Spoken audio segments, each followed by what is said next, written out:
comptent ses centimes parce qu'ils n'ont plus d'argent.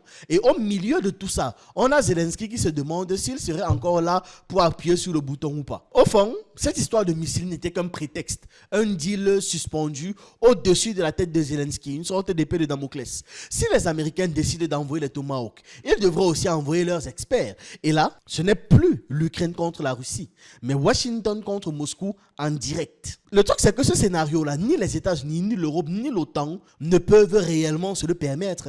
Donc pour l'instant, le seul missile qui va risquer d'exploser, c'est Zelensky lui-même. À la sortie de la Maison-Blanche, le 17 octobre donc, Volodymyr Zelensky avait clairement la langue dans sa poche. Parce qu'il a été interrogé sur la livraison de missiles Tomahawk par les États-Unis. Et le président ukrainien a préféré jouer la carte du silence, tout simplement. Un peu plus tôt, Donald Trump lui avait rappelé les risques d'escalade liés à ces armes capables de transformer une base ennemie en barbecue géant, mais surtout capables de lâcher la colère ou de déchaîner la colère de la Russie sur le bloc occidental dans son ensemble, puisque les États-Unis ne peuvent pas envoyer ces missiles-là sans une aide directe. D'ailleurs, les États-Unis ne peuvent pas envoyer ces missiles-là tout court. Livrer des Tomahawk dans les conditions actuelles de l'armée américaine était impossible, pour une raison très simple, c'est qu'on parle de Tomahawk sol-sol, donc tiré à partir de la terre.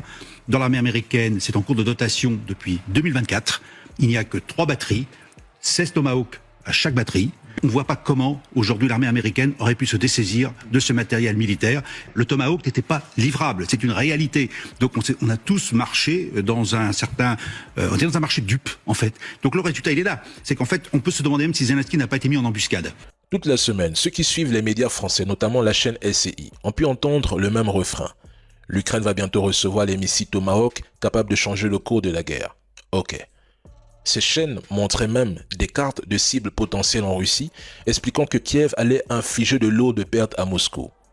Et maintenant que Donald Trump refuse finalement de livrer ces missiles, les mêmes médias, par un retournement spectaculaire, prétendent qu'il était de toute façon impossible pour l'Ukraine de les obtenir. Incroyable.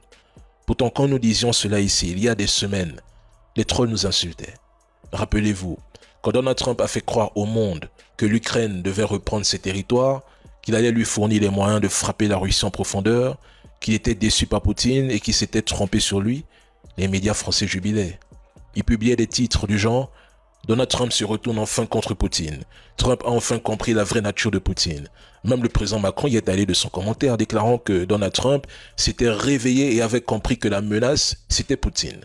Et aujourd'hui, samedi 18 octobre, ces mêmes médias nous expliquent que Trump est en réalité pro-russe, qu'il a piégé Zelensky et manipulé tout le monde. Devant les journalistes, Zelensky faisait comme un élève qui savait qu'il allait se faire gronder. Il a tout simplement refusé de répondre à la seule